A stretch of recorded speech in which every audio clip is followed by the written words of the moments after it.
For everyone in the room, this has been a tough couple of weeks, including the people who serve on your Board of Education. And before we go any further, I think some of you have learned what you believe I believe through people who don't know me. So I want to tell you a little bit about what it is that I believe. As chair of the Hartford Board of Education, I take my responsibility to serve the children and families of our city very seriously. I have volunteered innumerable hours to this work because I am deeply saddened by the woeful prospects for success facing thousands of our school children in Hartford, and these are children that we're responsible for. Hartford and Connecticut have had the embarrassing distinction of having the worst achievement gap in the nation. While we are making progress towards closing that gap, it is incremental at best. Less than half of our children benefit from magnet schools, charter schools, and open choice suburban opportunities, largely created by the Sheff process. The majority of our children are in schools where poor achievement, chronic absenteeism, and the inability to read are the daily fare. Even with some progress, the public education system in Hartford continues to fail our children. For me and many others in this room and in our city, this is simply not acceptable.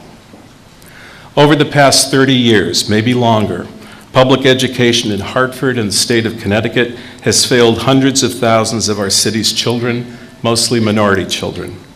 This failure has caused an incomprehensible and catastrophic level of adult illiteracy in the city of Hartford.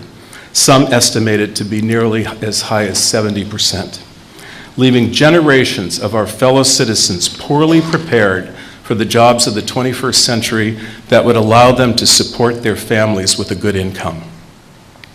While some public education systems in other states or suburbs may have been more successful over these years, it has not been our reality in Hartford. Frankly, the state of public education in America is failing the future of our democracy. I referred to education reform a week ago as an antidote because education reform is about creating and nurturing a better public education system. It is not about magnet or charter schools. These are individual choices, tools, methods, and options that have been created as part of a much larger initiative to restore public education in our city, to ensure that young people in Hartford have the same opportunities whichever school they choose, and to give parents choice. It's about providing our children with facilitated learning that will help them build successful futures, and by doing so, we will secure the future of our city. Despite the attempt to portray me as an anti-union, pro-charter privatizer, I know what I believe. And I want you to know what I believe directly from me. I believe in public education. I believe that all children deserve the same access to a quality public education. I believe that parents need choice. I believe that we must close the economic divide. I believe that our children need libraries to thrive, and I believe that difficult work will yield results when smart people act together to achieve a shared vision. And I believe the shared vision needs to be the success of our children. And none of what I believe is inconsistent with education reform. I have tried my best to ensure a balanced approach by ensuring that the board hears many solutions, but I have been criticized at every turn by people who are not interested in alternatives beyond their own agendas of opposition. So be it. But this work is hard and can be messy because the future of our children and our democracy are at stake. For some, change is the enemy. I understand that, so we must work together not to impose solutions, but to create them.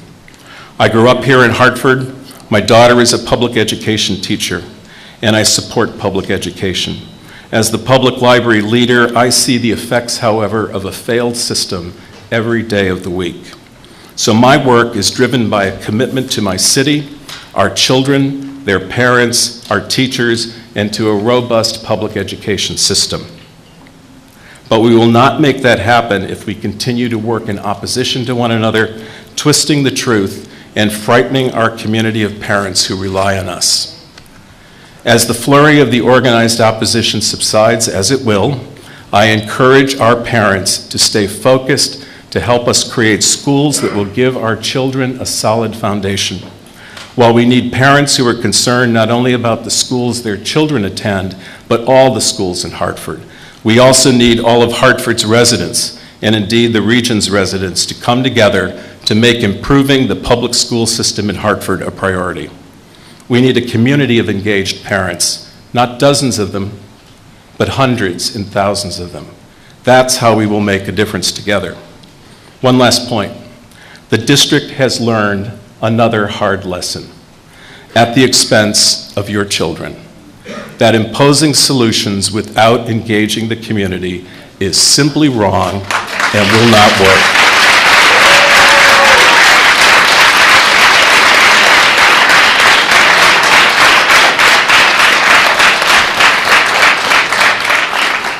I want to thank the parents of Clark School, along with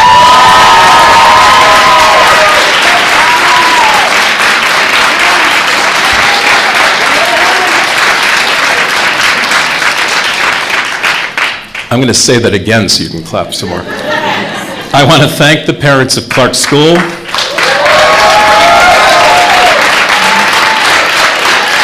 along with community leaders, for taking a stand. But I encourage you to work with the district in finding a better academic model than the one in place that is failing your children at Clark School.